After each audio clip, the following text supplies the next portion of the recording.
Chill Talk. Chill Talk. Chill Talks. Welcome to Chill Talks Podcast, your companion in your chill time.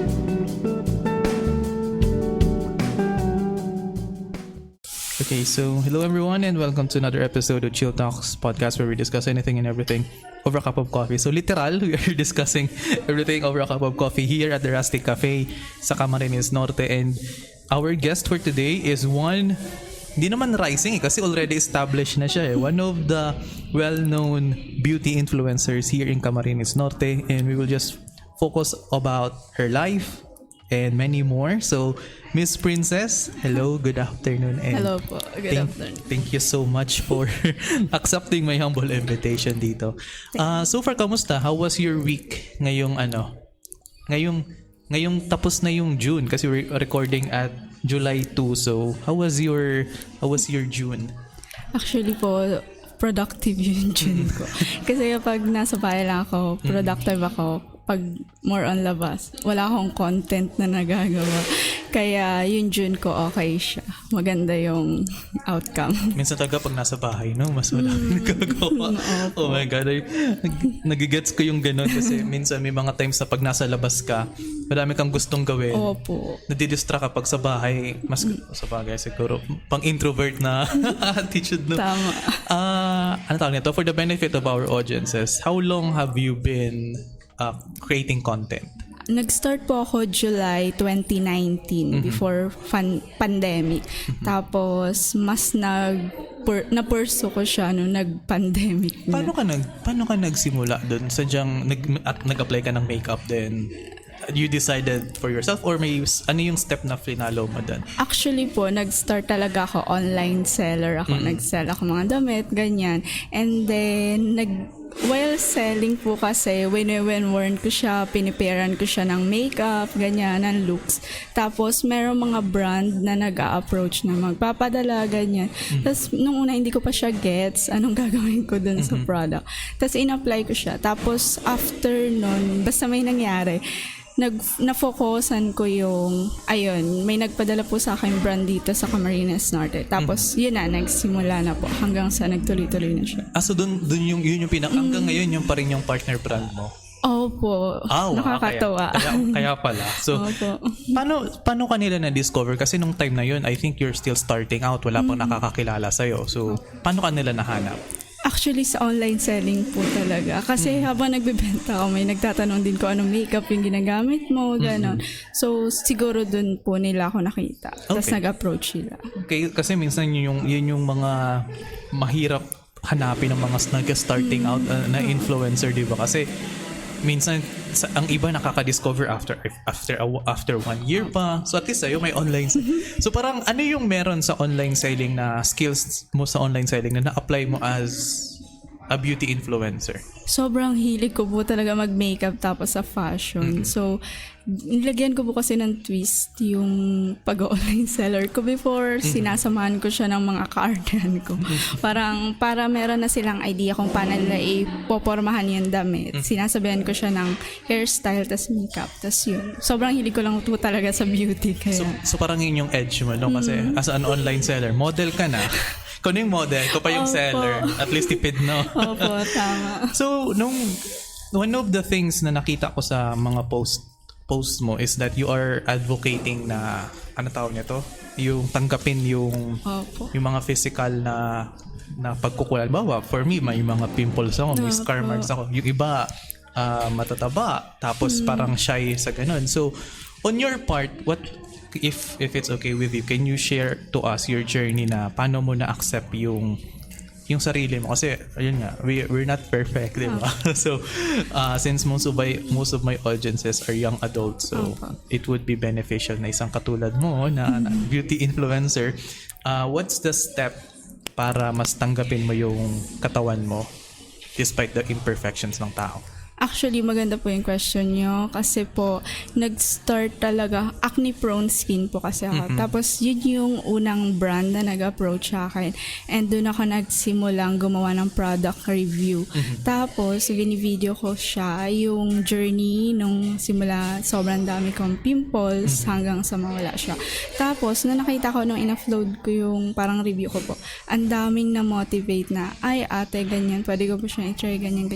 So, ako parang na-boost yung confidence ko na parang hindi, kasi dati sobrang insecure ko pag nasa jeans po kasi namin yun talagang acne prone.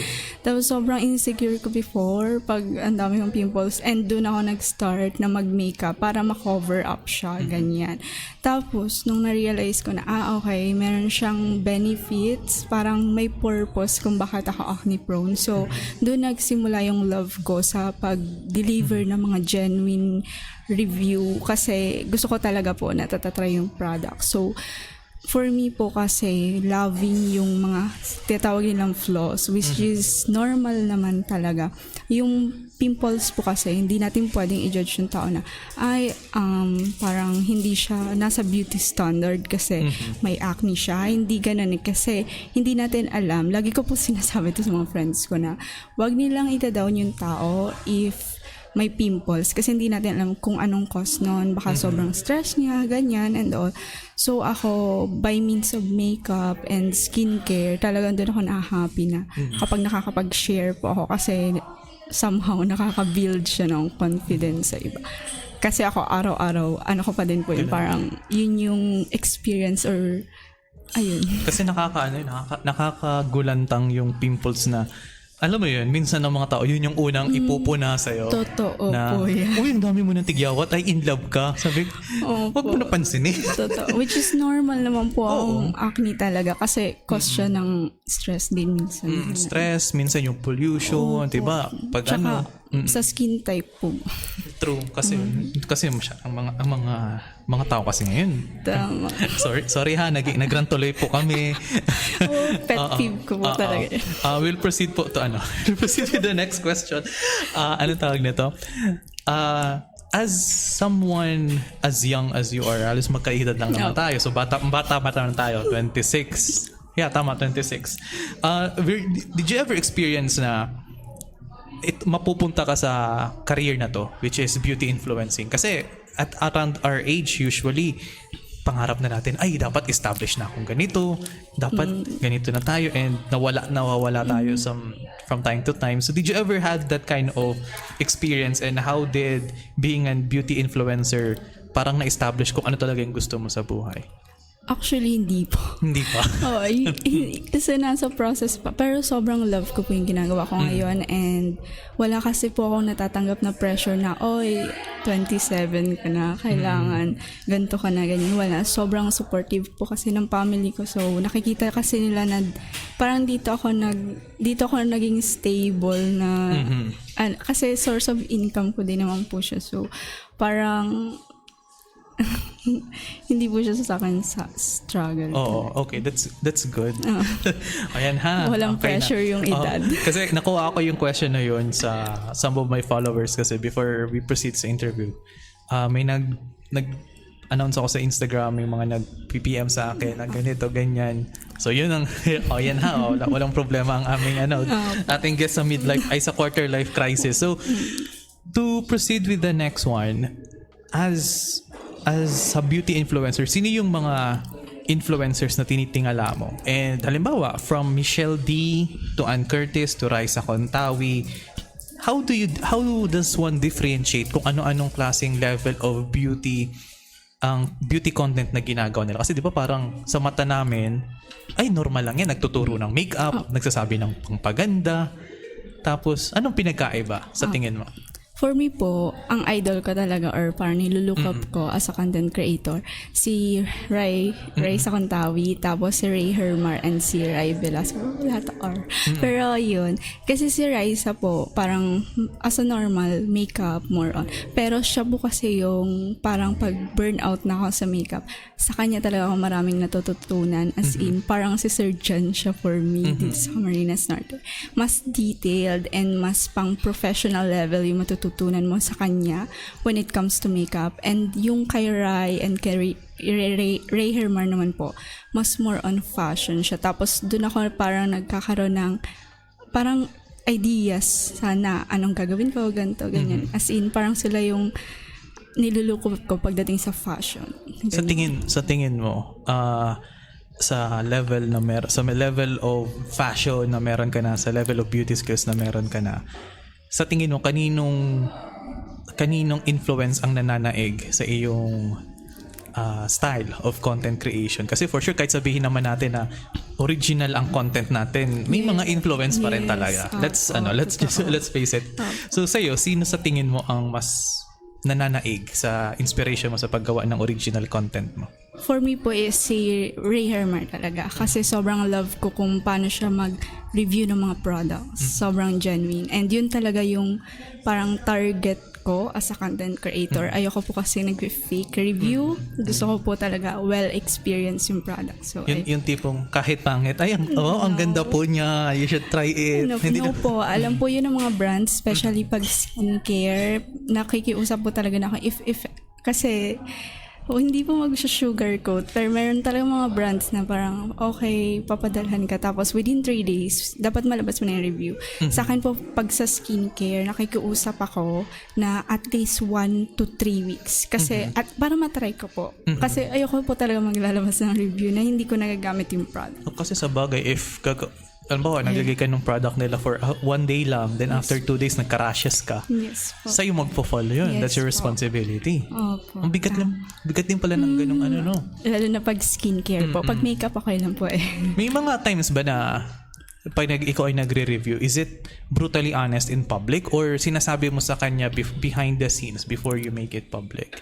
Actually, minsan ini-store ko po siya. Tapos minsan ina-approach ko din. Pero may mga times kasi ayoko po kasing maging brutal talaga. So, maayos po ako nag-approach lagi na kapag sa brand, ganyan. Kasi acne prone po ako. So, bago pa lang sila magpadala, sinasabi ko na po na acne prone po. Kasi baka yung mapadala nila hindi suit talaga sa skin. So, hindi mag-work. And pag hindi po siya nag-work minsan, kasi may mga nag-aabang po ng review, ini-story ko po siya na parang, pero hindi ko na po siya talaga pinapost. Kapag hindi po nag-work sa kanya skincare, hindi siya nakakarating sa posting ko. Hanggang story siguro po yung doon ko siya nilalabas na hindi siya masyadong nagano. Na parang ina-acknowledge mo lang na okay, ito may product na binigay sa akin, you should try it. Pero hindi sa'yo effective. So, pero baka effective sa iba. May nagtatanong po kasi talaga minsan na, kumusta yung review mo sa ganyan. So, sinasabi ko po talaga. How does it feel na may mga taong nag-aabang ng gusto mong review before sila mag-take ng isang product? I'm sure sa una, napaka-overwhelming yun eh. So, how do you handle that? Yung ganung mga reliance sa'yo ng tao? Actually, hanggang ngayon po, overwhelming pa siya. Kasi para sa akin, beginner pa din naman po ako. Sobrang yung simula 2019, wala pa siya sa yung parang max na magaling ka ganyan.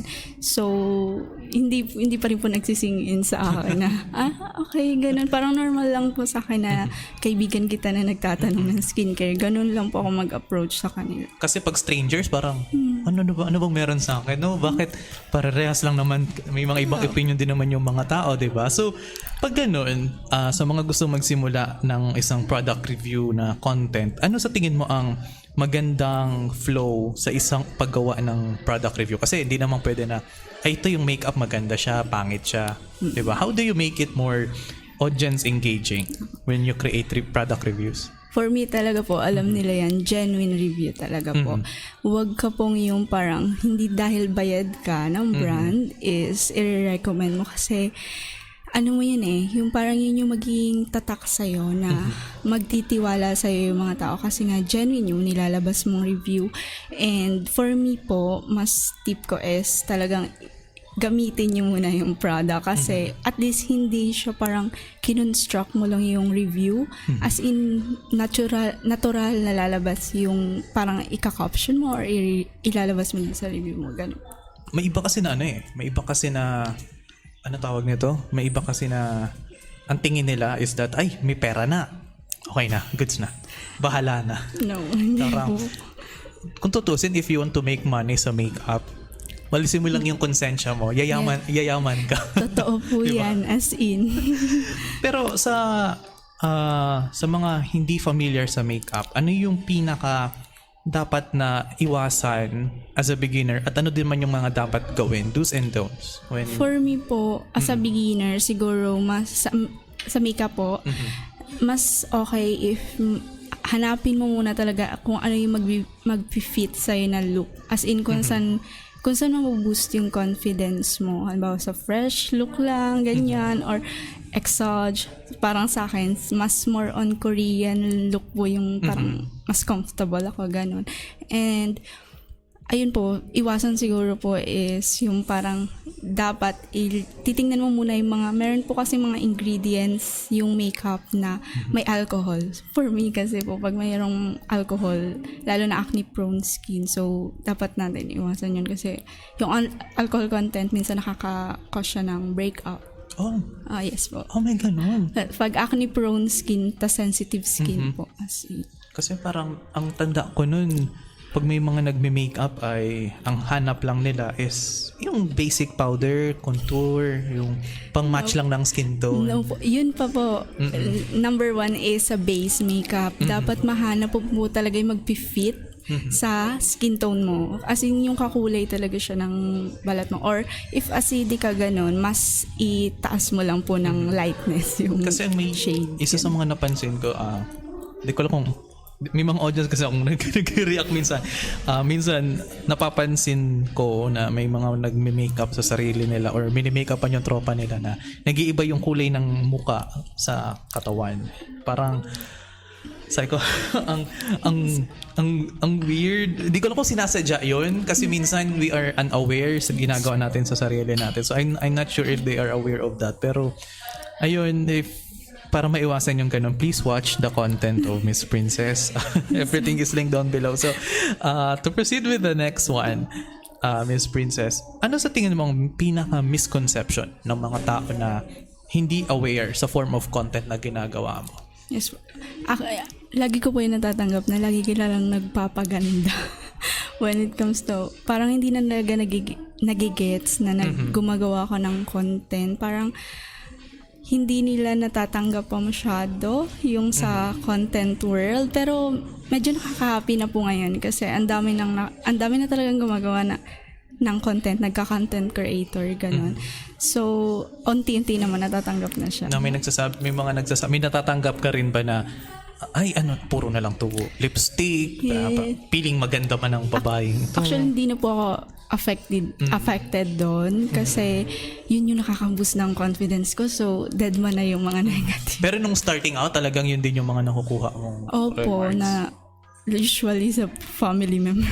Ayun, usually. So, parang, ano tawag na to? I can understand. Given na yun. Kasi minsan may mga tao talaga na hindi pa nila, parang normal day lang, naka-makeup ka ng ganyan. Kasi parang, technically, ang misconception ng karamihan is, especially in your line of work, parang lumalabas na vain. Pero hindi naman talaga siya. para sa iba kasi po parang mag-makeup ka lang pag may occasion, ganyan. Ngayon po kasi parang, coping mechanism na yan na para mas ma-boost yung confidence mo. Ganun. Tapos, di ba, during sinabi natin kanina, you are your own model, you are your own ambassadress. Do you ever feel, tired minsan na? Kasi di ba, pag nag-shooting ka, ikaw lang yung nagsiset up ng lights, ikaw lang yung nag-picture, nagpo-posing. How do you feel after mo i-close yung camera mo at nakahinga ka na? Actually po, kakabangon ko lang sa burnout stage ko. Nung June pa lang ako ulit nakakabalik. Pag nababurnout po kasi talaga ako, nagpapahinga ako. Kasi pag pinilit ko pa siya, baka mawala na yung urge ko sa passion ko. So, pag nagpapahinga ako, mas nakaka-motivate or nabibuild ko kung anong dapat mas gawin ko pa to. Something bago naman para hindi ako ma-burnout. Kasi while taking the pictures, nakasmile, ganyan, aura, ganyan. Pero behind that talaga, minsan merong mga breakdown, ganyan. So, yun yung hindi nila nakakita na parang after kung kailangan ko matapos tong content na to. Pero sobrang burnout ko na. Tapos, pero hindi talaga po masamang umiyak. minsan after ko mag-makeup, parang, na-experience ko na po yung nasa middle ako ng makeup, tapos di ko na siya tinuloy kasi nag-breakdown na ako, ganun. So, yun yung mga behind the camera na hindi nakikita talaga. At yung time na yun, ikaw lang mag-isa nun. Yes. Diba? Po. Kasi parang, it sounds, I can relate to that. Parang it sounds kinda lonely na parang ikaw ay naggagawa ng content na ikaw lang yung mag-isa. Yung iba ko po kasi may team na, yung parang may kasama na sila. Pero ako talaga po, solo lang. One man. How do you prefer? Mas prefer mo ba yung ganitong solo flight or mas prefer mong nasa isa kang grupo? Solo lang po Solo talaga. Mas comfortable po ako mag-work pag ako lang. Since, since solo ka lang sa sarili mo mag-work, gaano ka kahigpit sa sarili mong product? Kasi yun nga, mag-isa ka, di ba? So usually your own feedback ay importante bago mo i-public. So gaano ka ka-harsh sa sarili mo? Nakakailang ulit po ako ng content. Yun yung hindi nila alam na parang, halimbawa sa makeup look, tapos meron akong kailangang achieve na gantong look. Hindi ko lang yun once ginawa, yun yung hindi nila alam. Minsan twice or thrice ko yung pinifilm hanggang sa makuha ko yung look na, okay. Pero minsan po kasi, parang pag malapit na ako ma-burnout, binibigyan ko yung sarili ko na, sige, baka pwede na. Tapos punas ulit. So Yes, parang po. talaga pagka-apply mo ng makeup, pag namali ka, punas ulit from the top? As in, parang, hindi naman po, halimbawa sa eye makeup lang, carry pa siya. Pero pag di na kaya, okay, bukas try natin. Hindi ko po kasi parang pinupush na. Baka kasi mas lalo akong... Baka maputput ka na yung pag bukas naman, ganun po. Kasi yun din ang hindi nakikita ng karamihan na if you want to start any form of content, mapo-vlog man yan, podcast, makeup products. Kasi may mga times na alam mong mali ka, tapos gusto mong itama, pero malayo na yung na-progress mo. Mapupadrip ka pag uulit-ulit. Yes. Kaya sabi ko, true. I understand that. Kasi ako, before our interview, I think the last 2 weeks na burnout din ako. Sabi ko, magpa-post pa ba ako ng content? So, Yun po. di ba? Hindi mo alam kung saan magsisimula ulit. Pero eventually, like all tiredness or kapaguran, wala din. Mag-rest. Oo, magpahinga talaga. Kasi pag pinush mo ang burnout, yun na po talaga yung... usually nagiging permanent na yung burnout yun na po yun talagang iniiwasan ko. nawawala na yung passion mo sa ano. Do you have friends, kahit wag mo na pangalanan, do you have friends or someone you know na talagang sinukuan na yung ganitong passion or career sa beauty influence? Actually, wala pa naman po masyado. Kasi yung, as in mga main friends ko po, iba-iba kami ng tinatahak na career. So, ayun, wala pa naman. Kahit dun sa mga influencer na nakakasama ko, nakakatuwa kasi hindi pa sila umaabot dun sa point na parang nag-give up. So, bagay kasi parang hindi pa nila talagang iba kasi yung pressure na kailangan mo mag-create ng ganito sa kumpara sa kontrolado mo yung sarili mong oras. Kasi di ko alam kung maganda siya or hindi. Kasi minsan may times na maganda na may brand, may sponsor sa'yo na pinipressure ka. Pero may times na Yes, diba? For sure. I can diba? Opo, tama. Pero so, speaking of brands, without naming any brands, how do you negotiate? Kasi usually, yun din ang kailangan malaman ng isang influencer is how to negotiate with brands, lalo na pag may perang usapan. So, paano ang usual na kalakaran doon without naming any names or giving the amount na pinag-uusapan ninyo? Usually po kasi yung brands ko is nakaka-collaborate or nakakontakt nila ako through Instagram tapos Gmail. Pag local brands po, yun yung sa Facebook. And kapag dito sa Camp Norte po kasing brands, tumatanggap ako na X-deal talaga kasi alam ko yung struggle na nagsisimula as a brand. So, hindi po ako nagpapabayad kapag dito sa Camarines Norte kasi gusto ko din makatulong. Pero pag yun sa mga international brands, ganyan po sa Instagram, sila po yung nag-a-approach, nag-send sila ng para message, ganyan. Lagi ko pong tinatanong muna kung ano yung guidelines or yung deliverables na kailangan ko kasi baka hindi ko siya ma-meet. So, ina-assure ko muna na kaya kong i-meet kasi kung hindi ko kayang i-meet, sinasabi ko din naman po agad kasi lalo na minsan conflict siya halimbawa kung dalawang brand mo na for underarms. So, parang malilito na sa yung audience mo. So, chinecheck ko muna po talaga gano'n. So talagang hindi ka pwede, alam ba, yung product mo is for underarm care.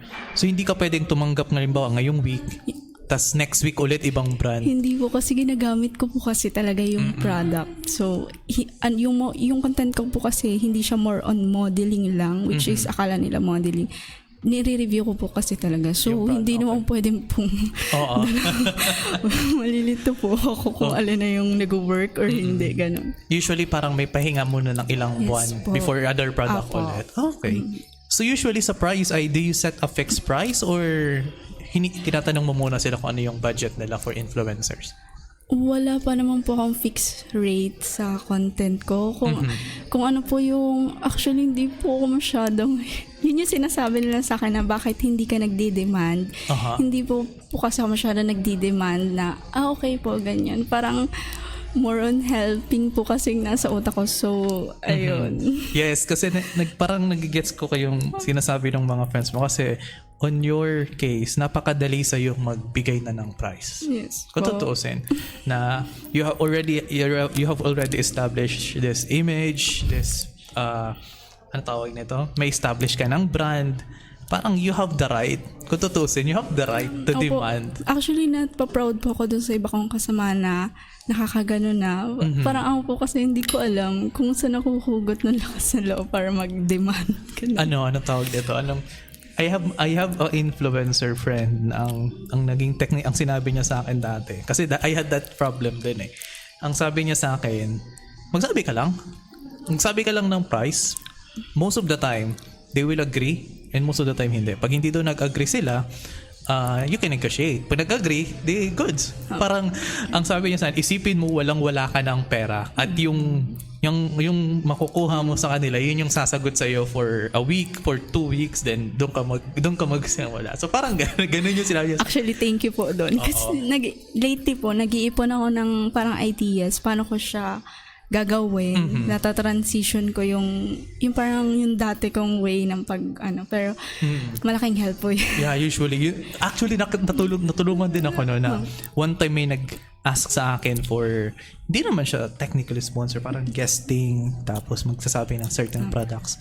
Nung time na yun, inisip ko, sige, what if wala akong pera ngayon? Yun yung magbubuhay sa akin for a week. Sinay ko, ito yung price ko. Okay. Ay, wow, pumayag sila. Okay. Fulfilling. Yung tipong parang sa'yo lang talaga pumipigil yung gano'n. Kaya siguro minsan nasa utak na lang kasi natin. Kaya siguro frustrated yung mga friends mo na ba't hindi ka nag-demand kasi. Yes. Sobrang as in parang sinasabihan na po nila ako na masasakit na para mag-pursue lang kasi alam nila minsan kailangan ko pang i-push para mag-ganon. Pero parang kung maganda nga yung mindset mo na. Sobrang thankful po ako sa mga friends ko pag sinasabi nila akong ganun. Kasi minsan namomotivate ako. Okay, sige po. So parang, kailangan ko na ng pera. Okay. Yes. Pero so far, di ko mabilang kung gano'n na karaming brands mo for the past 3 years sa career mo. Tama ba? 3 years ka na. 3 years ka na sa industry.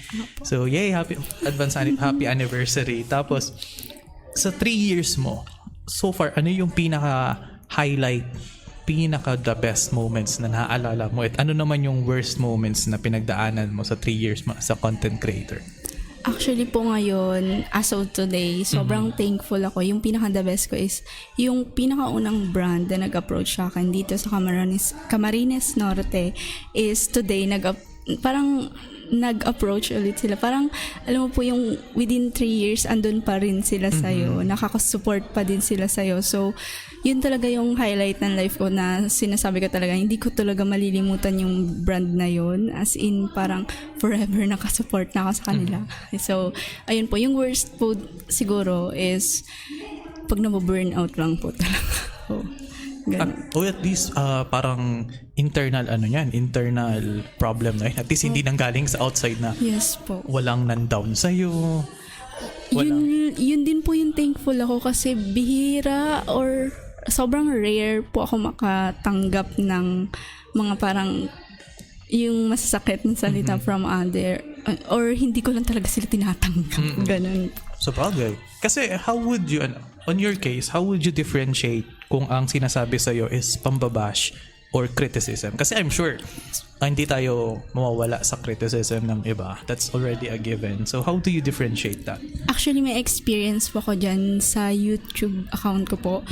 Meron kasi daw nagko-comment before na parang for me, constructive siya kasi parang sinasabi niya, ang hina naman ng boses mo, ganyan. Which is kasi mahihayin po ako pag nagsasalita sa public. So, pag nagpo-vlog po ako, mahina yung boses, ganun. So, sa akin parang nakamotivate siya na, yung comment niyang yun, nagagamit ko yun para mas laksan po yung boses ko, magsalita on cam, ganyan. Pero napansin ko po na yung account na yun, after kong mag-improve, yung parang may improvement ka ng ginagawa, nag-i-invest ka na sa microphone, ganyan-ganyan. Pero yung comment nila is, meron talaga silang purpose na saktan ako. Parang, after mo mag-improve, hanap sila ulit ng something naman na alam mo po yun, yung parang hindi nila na-appreciate. Sobrang hindi na-appreciate pag nag-i-improve ka. So, doon ako na, hindi na to something for me talaga yung sinasabi niya. Ganun. Yung parang yung sa una, okay, nakakatulong siya, Yes pero po. sumusobra na. Yun yung akala mo, tinutulungan ka. Tapos, after nun, hahanapan ka pa din ng negative. So, yun na po yung time. Pag ano na, hindi ko na po pinapansin. Parang nagbabackseat, nagbabackseat Yes driver na po. siya. So, ito pala, may next akong question sa'yo. This is actually makeup siya. Pag ang isang tao ba ay nagme-makeup sa labas, halimbawa nasa beach, ano bang inuuna? Makeup or sunscreen? Or sunscreen or makeup? Actually, magandang tanong po yan kasi ina-advocate ko po talaga lahat na magsuot ng sunscreen. Actually, natutuwa nga po ako ng Tourism Ambassador Days na may nagsabi sa akin doon na kapag nakakakita siya ng sunscreen, ako yung naaalala niya. Kasi kahit nag-training kami, nag-re-apply ako after 3 hours, ganyan. So, sunscreen muna po. Sunscreen please. muna before makeup. Okay. Tapos, meron din po kasing mga sunscreen na spray. So, kailangan po kasi mag-re-apply ng sunscreen every after 3 hours. Pero minsan nalilimutan ko din yun.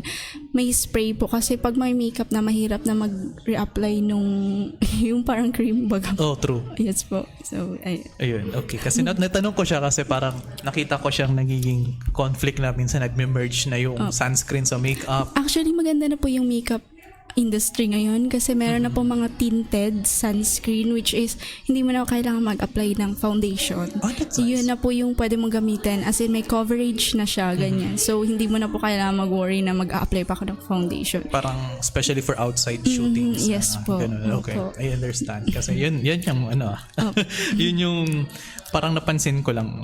And another one is that isa sa mga, I think I've read somewhere na di ba ang lumalabas ngayon na beauty standard is that ang maputi lang daw ang maganda. Parang yun yung lumalabas sa, don't quote me on that. Yes, yun lang yung nakita ko. And maraming akong kilala na morena or mga people na darker skin na talagang pinipilit na talagang pumuti yung mukha nila. So, how do you advise doon sa mga taong dark skin na ano yung magandang makeup na babagay sa skin tone nila without changing kung ano talaga sila? Actually, maganda po yung tanong mo. Kasi ngayon, sobrang nakakatawa na yung mga makeup brand na talaga nag-a-adjust na sila. As in, sobrang daming shade para mag-fit sa lahat ng skin tone. So, for me po, hindi mo kailangang i-level up na magpaputi para lang makahanap. Meron na kasi po ngayon mga makeup na for morena talaga, as in for dark skin. And for me po, pag morena, mas attractive kasi po for me. Lalo na kapag yung summer glow nila, ganyan. So, sobrang nagagandahan po kasi ako pag morena skin and actually, tinatry kong achieve yun. Yung nagro-rosy cheeks tapos po, morena siya. Opo. Maganda po ang mga mga morena. Kailangan lang po talaga nila mahanap yung perfect base makeup. For morena po kasi base makeup talaga yung focusan mo para sa akin. No, kasi parang wala na masyadong effort for skin balancing kasi nandun na yung balat na nila yung magdadala eh. Yun din ang challenge sa ating mga mapuputi. Yun yung challenge sa atin kasi talagang madami ka pang shades na gagawin. Opo. Totoo po. Sana all moreno. Sana all morena. Yes po. Pero kung tutusin, nawawala na yung ganong stigma eh. Opo. Diba? Sobrang in-embrace na nila. Actually, wala na. sobrang lift nung beauty ngayon for Morenas. Morena, As in. Kasi nung sa atin, since magka-generation tayo, I think growing up, grade 1, grade 2, grade 3. Ibubuli ka pag maitim. Yes, Yung lahat ng negative. Oo, yung tipong tatawagin kang agta, Opo, negro. yes, sobrang... Tapos pag maputi ka, ikaw na yung pinakamaganda sa klase. Which is dati siguro, guilty Opo. ako. Ako din naman po. Oo, guilty tayo parehas. Kasi Opo. ikaw ba naman lumaki sa isang mundo na ang mga bida sa TV, si Marian Rivera, si Claudine Barreto, Mapuputi. yung mga mapuputi, Opo. yung nasa commercial pa naman, imagine it, ano yung, kalimutan ko yung skin product commercial nun sa TV na ang before is morena, ang naging after, maputi na. So parang, na-realize ko yun, matanda na. Ako din po. Parang there's something wrong. Yes po. Actually, nakakatawa yung ibang artista po. May napanood ako kasi dati, limot ko kung sinong artista na dati daw nung bata siya, laging morena po kasi siya, pinupush siya mag-promote ng mga whitening lotion. Tapos ngayon, parang in-embrace niya na yung kulay niya, as in mas parang na-boost yata yung ano niya doon, yung confidence niya doon kasi kaysa pinipilit po, ganun. Kasi alala ko nun, ang moreno lang ata na kinikiligan ng mga tao si AJ Falcon ba? Yung sa 14. Yes. Yung kay ano yun, 14 si Enchong D, Apo. si Erich, tapos si AJ. Parang Opo. yung time na yun, marami nagkagusto ng moreno Yes dahil kay po. AJ Falcon. Opo. Basta talaga pogi. Ngayon po sa beauty pageant kasi nag-stand out mga morena eh. Actually, yung sino yun, yung si Miss India, si Miss Africa, ang gaganda nila. Yes po. Hindi sila mapuputi. Opo, nakakatuwa kasi parang nag-stand out na talaga sila. Usually pati pag maputi ay napagkakamalan kang may sakit, naputla. Guilty ka, no? Guilty ka, no? Kaya parang nung time na yun na parang napag-isip ako mag-lip gloss noon kasi lagi ko sinasabi, no? TJ, ang putla mo. Same po tayo. Diba? Parang, sabi ko, hindi lang ako lumabas ng ilang araw, maputla na. Opo. Nakakatawa yung gano'n. No? So, pero, parang nawawala na tayo sa ano. Doon sa modeling naman, kasi parang ibang-iba ang level naman ng makeup naman sa pagmamodel, di ba? So, how do you find the perfect angle? Kasi for sure, like napag-usapan naman natin kanina, ang dami mo ng posing, for sure, yung pinopost mo sa social media, for every one picture, usually 10 errors yan. For every 5 na maganda, 20 ang errors niyan. So, paano mo nakikita yung angulo na para sa'yo? Actually po, nag-shoot kasi ako front cam. So, Front cam ka? yes, nakikita ko po yung looks. And before po ako gumawa ng, actually minsan sobrang random na magsisearch lang ako sa Pinterest, tapos mamomotivate ako, okay, meron akong naisip na ideas, ganun. So, while filming, hindi ako masyado nag-struggle kasi alam ko na yung gagawin ko, ganun. Tapos for me po, tip is, siguro humanap ka ng parang someone na pwede mo maging inspirasyon, ganyan. Tulad nila Nadine Lustre, if mahilig ka sa mga parang unique or as in parang original modeling techniques ba, ganun. So, ayun. So bagay, iba kasi ang level pag marunong ka Yes, kaya mo, alam mo po yung Oo. angle. Kaya sobrang advantage po sa akin pag ako yung nag-shoot. Pag may photographer po kasi parang medyo hindi ako confident sa posing ko. Pero okay naman I've nakita ko yung kay Sir Jeff na mga photoshoot niyo. Okay naman. Magaling po kasi si Sir Jeff. Minsan, yung tipong, minsan mas talo niya pa yung model. Yes. Siya yung magmo-model. Actually, siya po yung nagbibigay sa akin ng mga posing. Okay. Hi, Sir Jeff. Opo, hello sir.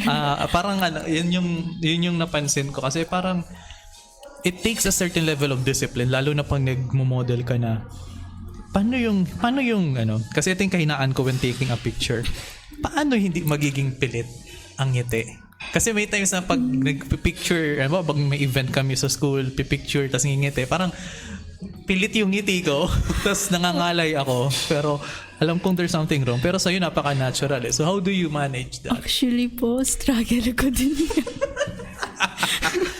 Kasi po, parang pag ako sa bahay, confident ako. Pero pag yung halimbawa, magpipicture na sa labas, tapos mag-smile, parang, yun, true. parang doon ako parang, paano ba? Yung natural. Kasi more on fears mo kasi ako sa tapos syempre pag gathering, kailangan nakasmile ka. Minsan nanginginig din po ako. Yung ganyan, same experience. Nangangatog to. Opo. So, hindi ko po alam kung tamang tao kung tanong.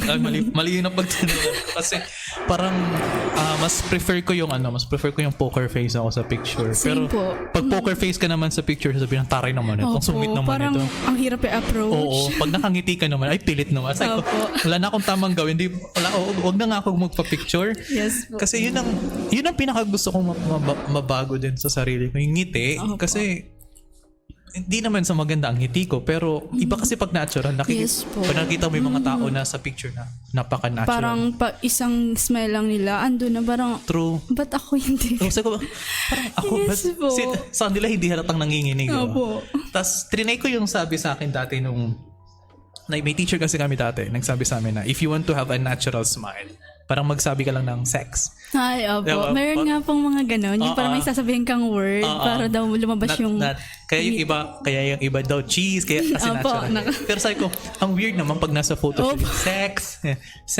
Tapos nililingon ka sa cameraman, sex. Baka hindi pwede yun sa family guy. Oo, parang titignan ka ng mga magulang mo. Pinagsasabi ng batang to. Pero yan, speaking of parents, kasi since yun nga, almost same generation tayo. How did your parents react na nakuha mo yung ganitong career? Kasi for them, this is a new, parang bago din sa kanila. Actually, my parents, bago din sa kanila tong puro podcast ko dito. Sabi ko, ano makukuha ko dyan? Sabi ko, gusto ko naman lang to. Diba? So ikaw, how did your parents support you sa career mo ngayon? Yung sa akin po kasi, supportive po talaga sila. And simula kasi po elementary days, mahilig na ako mag-makeup. So siguro nakikita na nila yon. Pero hindi talaga yung parang ito na yung magiging work mo, ganyan. So, unti-unti naman po natanggap nila. And hindi ko lang alam kung sobrang swerte ko lang sa magulang. Kasi wala po akong parang process na kailangan nilang tanggapin. As in, ando na, nakasupport lang sila. Actually, yung nanay ko po, pag may dumadating na makeup, siya pa yung excited eh. Anak ka, hindi mo na to. Yes po. Yung tipong nagpapahinga ka. Opo. As in, sobrang excited niya. So, dun talaga ako yun yung nakakapag-motivate sa akin talaga na. As long as safe. Yes, parang safe ka, masaya ka. Tsaka ngayon po kasi, parang mas importante na mas i-pursue mo yung makakapagpasaya sa'yo compared sa, for me lang po, ganun. So, mas satisfying siya. Kasi naalala ko yung time na nagsimula ako dito sa podcast. Sabi nila sa akin, ba't ako nagsisimula niya? Wala naman daw. Parang talagang itatanong ka talaga nila kung bakit yan. Siguro hindi naman dahil sa nagdududa sila sa'yo. Parang gusto nilang malaman kung desidido ka talaga sa ganyan. Tsaka parang bago po sa kanila. Oo, bago sa kanila. Ba't ganyan? Tas, yes po. Kasi ngayon minsan magtatawag na sa akin si Papa. Ba't di ka nag-upload ng episode mo? Kasi ako, okay po, gagawa na po ako. Nakaka-proud po yung ganun parang nakakagulat din eh. So, tanong ko lang, panganay ka, bunso sa magkakapatid? Bunso po ako. Bunso. So parang, okay. Kamusta naman yung reaction ng mga kapatid mo pag... Actually, sana dito mapanood ko. Yeah, pero ayoko kasi talaga ng mga kuya ko kasi solong babae po ako. Sobrang protective na mga kapatid ko. So, ayaw nilang nagme-makeup ako. Parang nagigets ko naman kasi babae ka, parang pinaprotektahan ka lang ganyan. So, ngayon po, sobrang nakaka-happy ako tulad last year nung umuwi yung kuya ko na parang, natatanggap na nila. Tapos parang proud na siya na merong pinupuntahan yung pagme-makeup ko. Ganon po. So, kasi nakakatawa yun, no? Opo, kasi yun is, parang yun po yung ako dati na, ipupurso ko bukas siya kasi baka may ibang career, ganyan.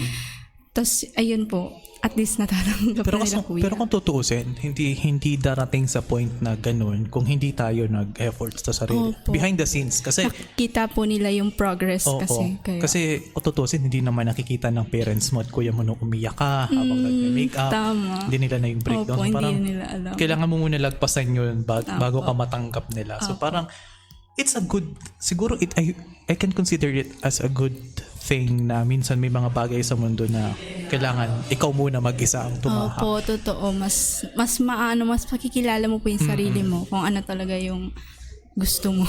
So actually, sakto yung question ko sa sagot mo. During your journey until now sa pagiging mong beauty influencer, ano yung mga na-discover mo sa sarili mo na never in your life na malalaman mo sa sarili mo? Actually, ngayon po, parang dumating kasi ako sa point this past few months na medyo nawala ako. Parang parang pambaliw naman yung tanong. Pero parang sino ba, ano ba talaga yung gusto, lalo na sa age po, parang sino na ba talaga ako or ewan ko kung nalito lang ako because nagka-pandemic na hindi ako masyado nakapag-interact sa mga tao. Tapos nitong nakaraang buwan, more on labas po ako. So, ang dami ko nakakasamang iba-ibang tao, ganyan. Parang na-overwhelm ako, ganun. So, ayun, parang nawala ako. Parang naiba bigla yung timpla. So, hindi ko po alam kung... Yung parang ano. Pero nung nag-invest ka lalo sa pagiging mong beauty creator, mas naging firm ka sa sarili mo. Parang nitong nakaraan po kasi may tinetry akong ibang field. So, bas nito namang last month lang nung June, parang okay, hindi. For beauty, talaga ako, ganun. So, ayun so, totoo. I think maganda yung ganun. You try and fail. Kasi baka, for me po kasi nito, sabi ko sa sarili ko kasi, itatry ko lahat. Kasi magta-30 na. So, pag may dumarating na opportunity, why not itry ko? Kasi dati po, lagi ako nagde-decline. Kasi sobrang nahihiya ako. Parang, hindi yan for me, ganyan. So, nitong nakaraan, parang, okay, i-grab ko siya. Walang mawawala kung itatry ko siya. At least, malalaman ko kung para siya sa akin or para hindi. Parang gano'n. Alam mo, nakaka-relate ako niyan. Kasi, isa rin akong mahiyain na tao na ayaw ko na, di naman sa ayaw ko sa public, di naman sa ayaw ko sa mga tao. Parang, merong fright na. Oo, sadyang pag may kasama akong mga tao, parang, after a few times, ako yung mapapagod. Same po, Kasi kung napaka-introvert pala natin, no? Same po. Parang nababurnout ako palalabas. Yung tipong pag may... Akala ko po ako lang. Pag nasa jamming, madaming tao. Tapos eventually, nag-enjoy, masaya ka. Hindi naman sa ayaw natin, sa kasama natin. Enjoy ka, pero napapagod Totoo ka. po. And parang gusto mong umuwi na lang, mapag-isa na lang. Umuwi talaga po ako pag parang, hindi mo na ako lalabas ngayon, mga 2 weeks kasi parang burnout na ako. Kaya parang ako rin yung tao na hindi ako mahilig sa club. Same po tayo dyan. Yung tipong, okay, maingay na, uwi na ako. Hindi ko po alam gagawin ko. Pag parang awkward ko. Pag nangyari. Kaya, isa sa mga na-discover ko sa akin lately, kaya laking pasalamat ko dito sa podcast na ito. Kumapal ang mukha ko. Kasi never in my life would I dare approach people na may influence or kilala ng mga tao. Actually, never ako nagkaroon ng lakas na i-approach si Conyo Bicolano, ikaw, yung iba't ibang influencers kung hindi dahil dito. Kasi parang nagkaroon ako ng kapal ng mukha.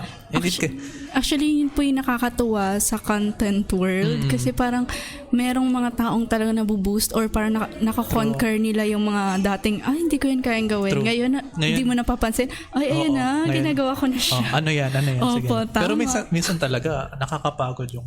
Kasi nakikita ko yung... Di ba, pag nagpo-post ka ng mga products na, nasa milk tea. Hindi na natin sabihin yung brand. Yung mga milk tea shops. Kita ko yung mga picture niya, posing.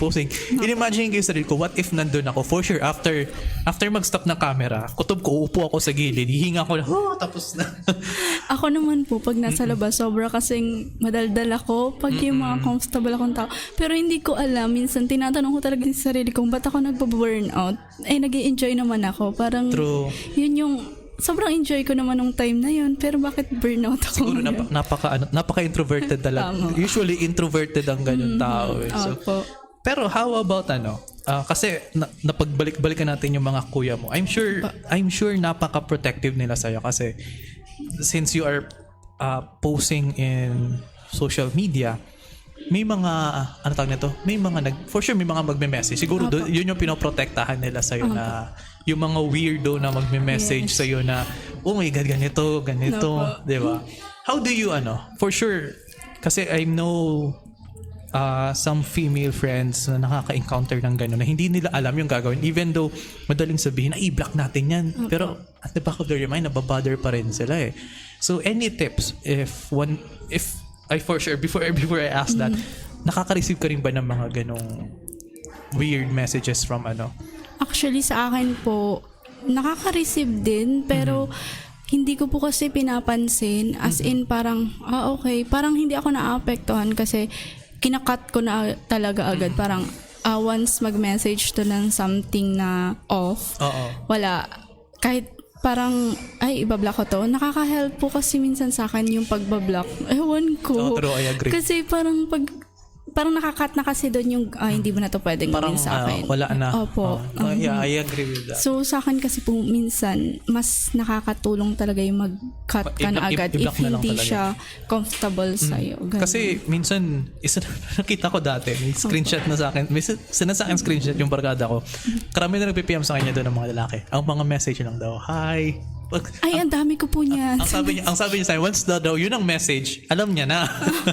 Sa message request, pero hindi po kasi ako para chat. So, pag puro hi, alam mo na. Alam mo na po yung pupuntahan and hindi na siya.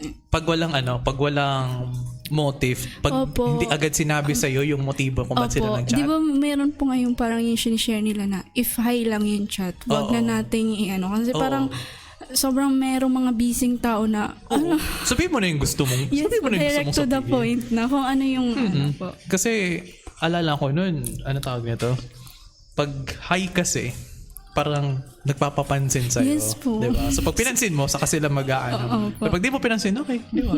Kasi parang nalala ko rin yun dahil sa mga students ko minsan, mag-PPM sa akin, hi sir, pwede po magtanong. Tapos eventually, hindi na magtatanong sa akin.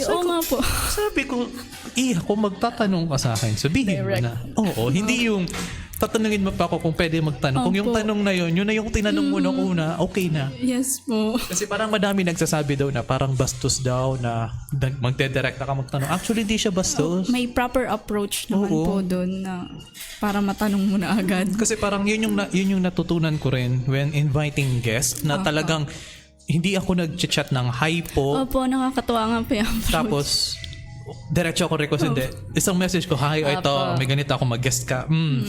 Parang direct to the point na kasi alam ko for sure, aside sa'yo kasi dati ay nag-ginest ko si Iya, hindi pala siya, si Macy, ginest ko si Yesha, ginest ko si Aris, and parang na-visualize ko kasi na for sure marami nagme-message sa kanila on a daily basis. So how would I stand out? Di direct to the point. So yan ha guys. If you are messaging someone, wag lang hi ha. Yes. Pero itong usapan namin ng Princess doesn't give you an excuse maging weird. Diba? Baka sabihin, may mag-message sa'yo, hi, tapos yung nilagay na yung motive. Dinirect na. Hi, gusto po kita, ganito, ganyan. Narinig ko po sa episode mo na dapat direct pala po kami sa gusto namin. Complete details. I won't naman. Usually, may jowa po ako. Yun reply mo. May proper, may jowa po ako. Yun na lang. Alam na. Kung tutusin, yun pala, how supportive is your partner dito sa ano mo? Actually, sa lahat ng ginagawa ko, minsan kahit di siya nakakasama, sobrang supportive niya. As in, kahit yung mga friends ko sinasabi lang, grabe naman ang supportive ni Marvin. Parang, ultimo simpleng post mo, nakashare, ganyan. Tapos, kahit yung mga brands ko, sinusupport niya. So, wala po. Nag-make up din siya sa brands mo? Ay, hindi pa. Nagsishare siya ng post ng mga brands. Actually, binubuking natin si partner mo. Malalaman niya yung purpose niya pala. Pero yun po, kasi nagsishare na din siya ng mga post ng brands, ganyan. But that's good. Opo. Kasi minsan, yun nga, napag-usapan namin ni Monica before, na sometimes may mga lalaki daw na I think na-insecure if parang mas may progress may mga yung nakakasama partner. po akong ganun na parang yun yung cause ng breakup nila na parang nadadown yung feeling nung boyfriend. Bakit ka naman? Siguro po kasi merong part na parang parang naiisip nila. Actually, nagkaroon po kami ng struggle din ng ganun na tinatanong niya ako. Pero hindi po siya naging major problem sa amin. Kasi parang kailangan mo kasi pag once na naramdaman na yun ng partner mo, kailangan iparamdam mo na hindi siya dapat ma-down or ano siya, part siya nung journey na yun. So, ayun po, dapat ikaw yung mag-uplift sa partner mo. Kasi may iba na ganun ang conflict eh. It's either masyado nilang minamalit na yung sarili nila. Nagiging basher na tuloy sila ng partner. Yun yung nagiging cause talaga minsan. Kaya nakakalungkot din yung ganun eh. So, guys, girls, get a partner na understand. Oo, na supportive po sa inyo. Hindi yung ano. Tama. Kasi ang pangit naman po nun pag yung partner mo yung insecure. Tapos yung ikaw, secure ka na sa sarili mo. Tapos, ini-expect mo na susuportahan kasi eventually may insecure pala sa'yo. Don't settle.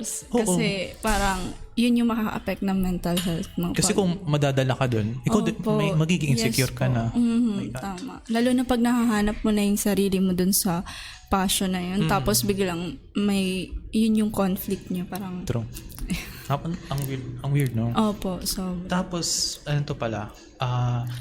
As this, ano tawag na to? As this journey ng content creation mo sa mga susunod na taon, how do you see your content evolving? Kasi for sure, naiisip naman natin yan in the long run eh. Kasi may mga nagsasabi na ang ganito, pagiging YouTuber, content creator, ay hindi naman talaga siya sustainable. Hindi siya forever. So, on your end, how do you plan to innovate yourself more? Actually po ngayon kasi parang okay ako as a content creator, pero merong part sa akin na parang gusto kong ibalik yung dating pag-online selling ko. Parang gusto ko siyang isabay kasi para mas okay po kasi yung to be parang direct to the point. Mas okay po kasi yung kita ko nun or pag sa online selling. So, siguro pag sasabayin ko siya, yun yung nakikita ko sa future ko. Parang kasi, sustainable. Kasi ano rin po siya, parang connected din po. So, nagagawa ko din yung pag-makeup doon, yung so, ayun. Sakto, parang live streaming yes, po. Kasi, nitong nakaraan ng buwan, gusto ko, pinag-iisipan kong parang mag-apply sa work, ganyan. Pero sabi nila parang mas pang business ka kasi ayun, yun yung nakikita nila sa akin. Kasi pag sinasabi ko din sa family ko na parang gusto ko mag-work ulit, tapos parang sabi, parang itry mo yung business mo ulit dati. Kasi parang doon nila nakikita na doon ako merong improvement doon or mas nagsasucceed yung ano ko doon. I think mas okay na, alam ba, mag-set ka ng parang may schedule ka weekly na live stream. Opo. Tapos aside sa online selling, parang meron ka ring open for mix siya ng live selling, live streaming, content para pwede mag-send ng stars, ng Gcash donations. Yung sa akin naman po, hindi po ako nag-live selling. Nahihiya yata ako. More on posting po yung sa mga damit ko na. Okay na rin yun. So, kasi maganda yun Actually I think I have friends na nagla-live streaming siya as a form of mas malaki na yung income nila sa streaming. Opo, may nakikita. Diba? So parang I think that would be a more benefiting sa'yo na live streaming ka na. Hindi naman actually, kahit huwag ka mag-online selling, parang yan, chika-chika lang. Mayroon na po sa akin yung nag-offer yung magla-live stream daw habang magbe-makeup. Pero nung time kasi na nag-send yun ng offer, parang dinecline ko na naman. Yun pa yung part nun before last year na parang nag-decline ako kapag feeling ko hindi ko kaya. So, medyo nanghihinayang ako kasi artista po yung nag-approach sa akin nun. So, ayun. Sobrang pinanghihinayangan ko siya ngayon. Pero sabi nila, itry mo malay mo pag in-approach mo ulit. So, ayun po. It's either i-approach mo yun ulit or ikaw naman yung magkusa na lang. Kompleto ka na ba sa live stream equipment? Usually microphone. Meron naman po. Laptop microphone, okay ka na eh. Pero yung lakas na lang. Lakas na, sa bagay. Yun ang mahirap makuha. Yun po. True. Kasi kung tutusin, ang mahirap sa live stream kasi kailangan mong i-manage yung sarili mo, tas kailangan yung technical aspect makuha mo rin. Yun yung challenge nun eh. Kasi yun, as ako parang gusto ko rin mag-live stream in the Opo. future. So, yun yung hesitation na kailangan mong Tsaka i-consider. ang dami na po nagla-live stream, so dapat meron kang maisip na something unique sa'yo para may magstay. So yun yung parang gusto ko ma-build na pag nag-live stream ako, ano kaya yung Yun, pwede nilang actually yun yung kanina ko pong, yun yung nasa dulo ng dila ko. Sa dami ngayon ng beauty content creator, how can one stand out katulad mo? Kasi technically ikaw nag-stand out ka sa ibang mga beauty guru na kung tutusin mas matagal na sa'yo pero mas established ka. Di ko napapangalanan kung sino, baka po katayin ako kasi napansin ko yun when researching you, may mga kinumpare ko siya sa mga mas mahaba pang content creator kaysa sa'yo. Tapos parang mas established ka pa. Okay. Sorry po ha, hindi ko po papangalanan. Sorry kayo. Pero yun nga, how does one stand out? Sa tingin mo, bakit ka nag-stand out sa content na ginagawa mo? Sa ngayon po kasi, sa nakikita ko, mas more on mag-stand out yung personality. Kasi ngayon sa sabihin nila content creator, kailangan maganda. No. Kasi po ngayon, pag pinansin mo yung content world or influencer world, hindi na importante yung itsura. Yung personality ang tinitingnan ng tao. Parang, okay, maganda. Parang, okay, pag wala ka kasing personality, maganda ka lang. Pero parang masasawa sila sa'yo. So, pag maganda yung personality mo or parang nakakatuwa ka, ganyan. So, sa akin, something unique sa personality, yun yung parang, yun yung gusto ko talaga ma-build na ano kaya something sa personality na pwede silang magstay hanggang dulo, ganun. So talagang, minsan ba may mga moments na sa vlogs mo, nagfo-force ka ng personality mo or personality mo talaga? Kasi like we said, nakakapagod pag nasa maraming tao. What more pag ikaw lang yung mag-isa sa vlog? Actually po, hindi, yun bagay na hindi ko kaya, yung mag-fake ng personality. Sobrang, minsan nakakahiya na rin yung ang ingay ko, ang daldal ko, tapos pagdating sa vlog, ang tahimik ko. Siguro po kasi more on yung pinapanood ko kasi mga vlog, mga pang-Korean. So, tahimik siya. So, yun yung napaka-chill nila. yun yung parang, yun yung gusto kong vibe ng vlog ko na minsan hindi nagigets ng iba na bakit sobrang montage, sobrang parang ang tahimik mo sa vlog pero sa personal lang ang ingay mo naman. So, ayun kasi meron pa akong dalawang part ng personality na parang reserve na tahimik lang ako sa gantong ko. Tapos pag kayo, gusto ko kasi maingay, ganyan, madaldal, para happy yung vibe. Eventually, after few minutes, okay, wala na ulit. Tama, pagdating sa bahay. Pagdating sa bahay, parang mas natuwa ka pang umuwi kaysa sa umalis ng bahay. Opo. Oh my God. Tapos yun, actually speaking of vlogs, may vlog na pinapanood ako. Actually, first time ko ma-appreciate ng vlog, hindi ko lang kung kilala mo to, si PewDiePie. Narinig ko po sa boyfriend ko. Oo. Si PewDiePie kasi gamer siyang streamer. Tapos lately lumipat siya ng Japan. Tapos nagbo-vlog siya ng buhay nila sa Japan. As in, tulad ng description mo, very chill. Tapos yung boses ay napaka suabe lang, napaka-natural. Hindi nagfi-fake na masaya, hindi nagfi-fake na what's up everybody? Welcome to my vlog. Yung gaganyan-ganyan ng camera Yun sa po, mukha. Para sa Pilipinas po kasi parang yun yung standard nila na kailangan sumisigaw ka all. Oo. Kailangan upbeat, ganito. Yes. It's like, no. Yeah, same. Finally, meron po ako nakausap na nakaka-relate sa ganyan. Kasi usually sinasabi nila yun, bakit hindi ka ganto, ganyan? Bakit parang i-try mo? Tapos sabi ko, Ba't hindi ka lively? Ba't hindi ka ganyan? ako po kasi parang trinay ko siya once. Tapos nung ina-edit ko siya parang, Nakikringe ka sa sarili mo, no? Oh my God. Yes. parang hindi ito yun. So, true. ayun. Not for me. Yes po. Kasi dati na-experience ko rin. Actually, nag-vlog ako dati. And parang gusto ko rin bumalik. Gusto ko lang bumalik. Di ko na parang chinichempuhan ko lang yung schedule ko. Parang gusto ko lang bumalik sa vlog. Pinanood ko yung vlogs ko dati. Sabi ko, oh my God. No, yung may pagganyan ba? Hi everyone, welcome to my No. Kasi sabi nila dapat daw ganon. Parang kasi karamihan ng sikat yun ang ginagawa. Yun yung, doon sila sumikat eh. Pero sa bagay, di mo naman masisisi yung mga tao pag ginagaya yung effective na method. Pero, it's a bit, nawawala ng originality. Actually, yan po yun sa tanong niyo po kanina kung ano yung pwede mong mag-stand out ka sa content. Maging original for me kasi sobrang importante nun sa akin. Minsan, ayoko talagang pinipilit yung sarili. Hindi naman ako yan, ba't ko yan gagawin? So, for me talaga po importante na may originality ka sa content mo para mag-stand out ka. Kasi mas matatak yun eh. Ay, sa kanya yan. Sa kanya yung strategy niya. Ganyan. Oh, hindi, wag mong gagayahin. Yes. Sobrang dami kong... Okay. Oo, di ba? Ang hirap kasi nun, di ba? Ang hirap nun na gumagawa ka ng content. Ay, ginagaya lang naman ito si ano.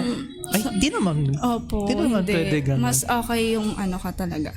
Sarili mo nilalabas. Siguro sa stream, depende kasi. Minsan may mga streams na gusto ng iba maingay, gusto ng iba tahimik. Iba-iba po kasi. Iba-iba talaga. Pero if you are original talaga, kasi at kung saan ka komportable din. Yes po. Kasi parang na-imagine ko yung sarili ko, pati ikaw na, nag-content ka na, "Hi guys, this Princess here, and welcome to another video." So parang, imagine mo pa lang, no, nanginginig ka, nagkikringe ka na sa sarili. Hindi ko siya po kaya talagang gawin. Hindi ko ma-imagine yung sarili ko na nagagano. Oo. Kasi more on, I think, sa atin, introverts, parang maganda na more on voice-over na lang tayo. Na ito yung video, tapos kinikento mo yung nangyari. Mas satisfying siya pag in-edit. Oo. For me, parang ang sarap niyang i-edit pag ganun. Pero pag yung ingay ko, hindi ko to sasama. Oh, kasi parang ang gagawin mo lang is gagawa ka ng script. Yes po. Babasahin mo. Then during the editing, yung audio mo nakalagay sa editor. Tapos every moment, nalagay ka na lang ng video. Medyo yun lang yung nakakasad kasi minsan hindi yun yung parang cup of tea ng karamihan. Yes. Which is not ano. Yes po. Pero I'm glad your boyfriend ay kilala si PewDiePie. Oh my God. Magkakasundo kami niyan. Yun po yung nung magsisimula ako mag-vlog, yun yung sinabi niya sa akin na parang natandaan ko na isa niya sa favorite. Napaka-chill kasi ni try mo, as in, pagkita nyo ni BF mo, panoorin mo yung vlog, pamamaya after ng recording, vlogs ni PewDiePie. So actually wala nga sa kanya, hindi siya yung tao na para vlog, pero pag nagvo-vlog siya, as in ang ganda. Ayun nga, never mind, nag-fanboy na ako. Anong tawag nito? Miss Princess. So before we end, what's your message to all young women out there na gustong pumasok sa industry na kinabibilangan mo ngayon? For me po, sa lahat ng gusto gumawa ng contents or maging influencer, for me po unang-una is hanapin niyo muna yung niche niyo. Kung saan kayo talaga parang for beauty or for lifestyle, for fashion, ganyan. And huwag kayo mahihiya na gawin and pambabaan ng confidence if ever meron kayong ma-receive sa una. Kasi sa una yan yung may marireceive ka na parang nakaka-down na message, ganyan. So, ipagpatuloy nyo lang. Tapos, huwag kayo mahihiya. Halimbawa, mahilig kayo sa makeup, ganyan. Huwag kayo mahihiya na araw-arawin siyang i-practice, ganon. So, i-pursue nyo lang. For me kasi, mas importante na mas masaya ka dun sa ginagawa mo. So, yun kasi yun talagang totoong, for me, yun yung success. Pag masaya ka. So, ayun. So, ngayon, so far, are you successful? Kasi happy ako. Opo. Okay, that's good. That's good to know. Yes kasi po. parang despite the burnout, if you're happy, yes po. parang isipin mo na lang na part na lang yung burnout na yun.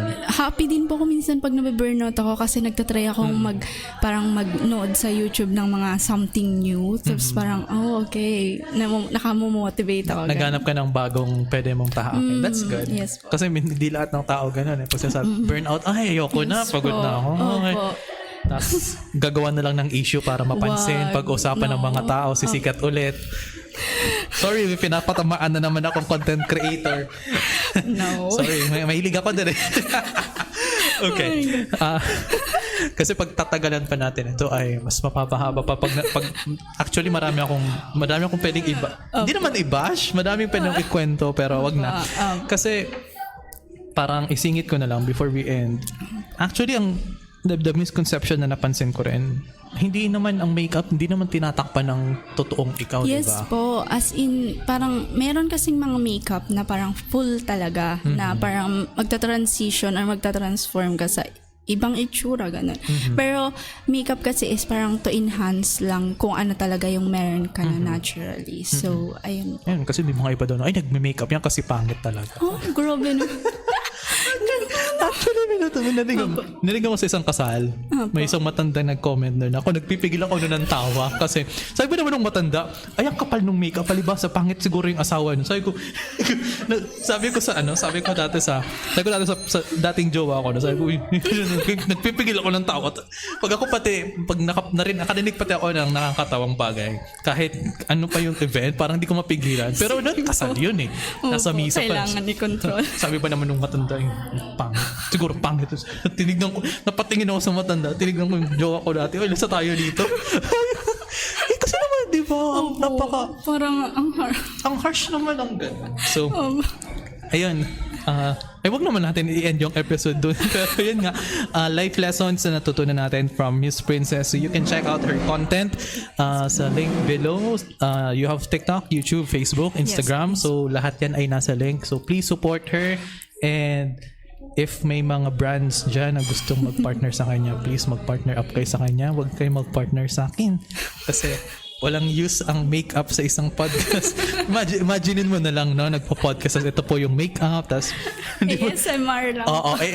Imaginein mo na lang po. Hindi naman po pwedeng ganun. So, ayan. Here is Miss Princess again. So, thank you so much for guesting this episode. So, thank you again for Rustic Cafe for providing us the venue. Actually, tahimik natin dito. And the coffees and everything. So, please visit Rustic Cafe here in Camarines Norte pag napadaan kayo. So, this is your host, PJ, signing off. Bye-bye!